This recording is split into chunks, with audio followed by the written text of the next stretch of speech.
All right, folks, welcome back. So we're kind of looking ahead and looking back. So this week we've been out at the Dillon County Airport.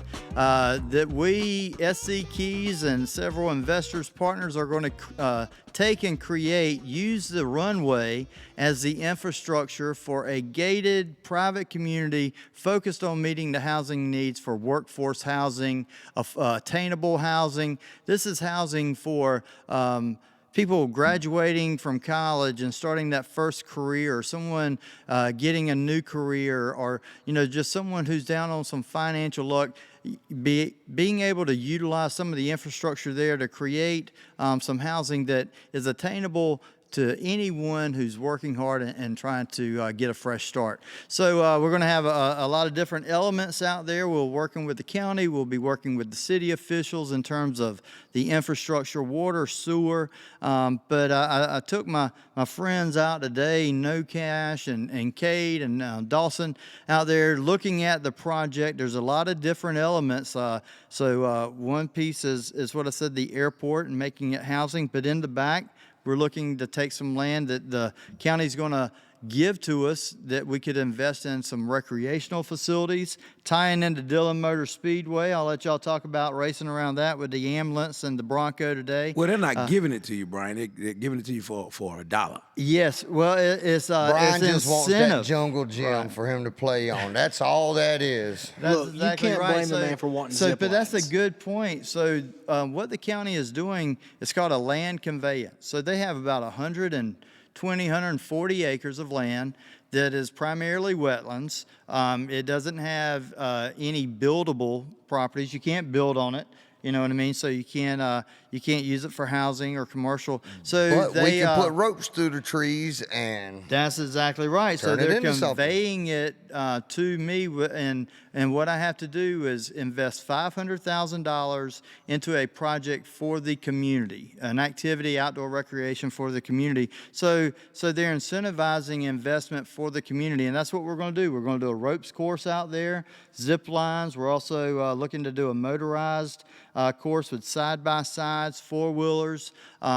Incorporate and it ties in with the racetrack that's right next door, right? tying it right in, so someone will take that side by side and they'll run it through the woods, through the mud. People will be ziplining over them. Then they'll be able to come through and do like a street course inside of the speedway. So Well, cool. So you'll be able to zip line while you're watching the cars go around the tracks. Maybe they might be able to drop down in the car with the drivers and take a couple of laps, huh? hey, listen, man, we can make it a stunt park. You know what I mean, for Hollywood. Now that's a good idea. But before you can do anything, I wanted to let everybody know that you had to have that dollar. You need a dollar. So if you'd like to make a donation, we'll take $1 to buy to purchase this. But yeah, Look at there. but people don't understand. Look at there. Yeah, but people don't understand that $1. There you go. Sold. That's all you need. That's all we need. Hey. And then 500,000 more in a community investment. But that's what people don't understand is how these projects come together. And the biggest thing is what I want to see happen and what I want to show. And so over the next couple of weeks, we're going to have the mayor here. We're going to probably have the county administrator, economic development people from Dillon County. We're going to have the owner, Ron Barfield of the Dillon Motor Speedway. Ron raced for Bill Elliott way back in the day. He raced trucks. He raced NASCAR. And then there's Bass Lake RV Park. There's an RV park next door. And so we're going to use all these elements and try to create a good synergy and a flow that's really going to take Dillon. Dillon in South Carolina was the next to last community in terms of residential growth. The next to last in all. And it's a shame. It's right off the interstate. Right. It's only a few miles from south of the border. Which is Hey, listen, you got Walmart there, Starbucks, you got Dunkin' it's finally Donuts. building up. And and another thing, if you're watching this, we also need people like y'all to come in that wants to help their community some.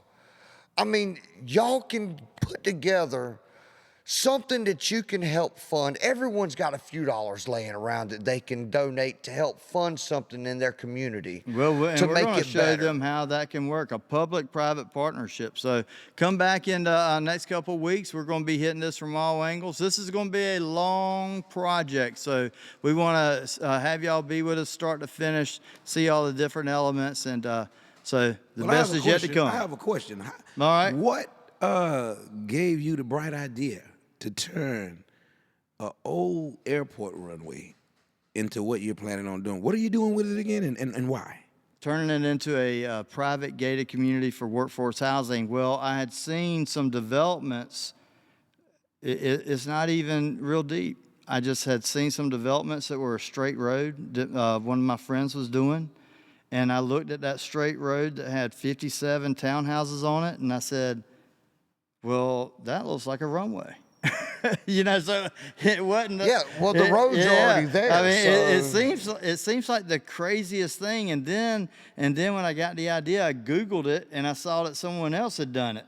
Yeah, so and they've with done the it road in being Toronto. there- bright idea. It was a flight idea. Yeah, with the road being there, then that makes it even cheaper Yeah, for you those don't have to that put are in a buying $3 the million road. homes. Oh, yeah, Because the yeah. road's already there and you don't have to pay that money for it. So it's going to make everything cheaper for those in the workforce that is Improvise. trying to get out on their own and have their home. Absolutely. But I just Improvise. had a crazy thought, and I Googled it. So vision is no more than a crazy thought supported by stuff you see on the internet. That's right. That's right. Understood. So anyway, great question, and we'll be answering a lot of that. I may come back to that question, and you may say, Brian, why did you think to do this? Because it may be, it may be a bad decision. But hey, we don't know until we get it done. Well, don't say that, because everything of greatness, man, has always been accomplished on the other side of uncomfortability. The problem with society, everybody wants to be comfortable. You have an idea, and if you can't do it comfortably, you quit on it. But everything that ever been accomplished in life of greatness happened on the other side of uncomfortability. They had to put themselves in an uncomfortable situation multiple times and be all right with it. Well, So, believe me, Well, I tell we're you in what, that situation every day. If that's the case, I'm gonna be helicopter rich, because I tell you right now, I ain't comfortable. And my wife, I don't know where she's gonna be, but her uncomfortability is gonna put her in a zip code that I'm not gonna be able to go to. So And that's like we said before in the first episode, we all come from the bottom. come on, somebody. All I'm still of at us the bottom. come from the Listen, bottom. I'm still at the bottom, audience. I'm trying to get up. We're all still there. yeah, Beyonce started at the we're bottom, and I'm adding still. I'm still down here. We are trying to adding get up on my rungs knees. to the ladder to climb ourselves out while helping the community. And there's nothing greater in this world than that. Well, one thing I can say about being at the bottom is running into Brian, man. That guy, he got up out of the bottom, but he don't mind getting back down in the trenches with you and allowing you to get up on his back, because that's what he's been doing for me over the past few years, and I want to give him his flowers while he's still alive, and not just for me. I met him doing things for a lot of other people that are going through adversities, homeless people, He had the box checked with how to aid and assist people that was going through things. And a lot of people in our community here in Florence really appreciate this guy for the work that he's been doing. So keep doing what you're doing, Brian. All right, y'all, before I have to pay No Cash and Cade more money for the accolades, all right, it's a wrap. Thank you, guys. I appreciate it.